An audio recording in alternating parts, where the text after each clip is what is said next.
Side mount, side control to the mount. I take my arm inside, my elbow to the armpit. I go to my side control. I take my leg over. I come to a mount and then control. Placing my arm inside my opponent's armpit, my other arm grabs the inside of the pant, which is really important because when I turn to my hip, if I don't have a grip on my opponent's pant, he will then escape. This gives me control and allows me to hold my position. Once I turn to my hip, I sit on top of his arm. With the same arm, I reach over and grab the outside of the other pant, weaving my leg over and transitioning to a mount.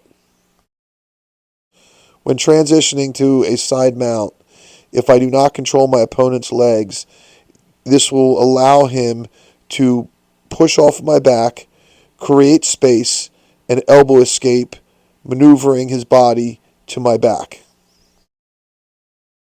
When transitioning from side control to the mount, it is important to push your opponent's legs together so you do not end up in a half guard. So make sure, once you grab your grip, pin your opponent's legs together so you can easily pull your leg over top and recover to a mount. Side control to a Kimura. My opponent starts to escape. I grab the small of his back and turn to side control. He will then try to cross face me. I will grab his wrist. I will come back to a side mount, grabbing my own wrist. I will then, pulling him up on his side, I will then lift my left leg, pulling his arm right, then left for the finish. From side control, the outside grip is preferred when trying to submit because it's easy to grab his arm for the Kimura. The inside control is good for when you are trying to move to the mount.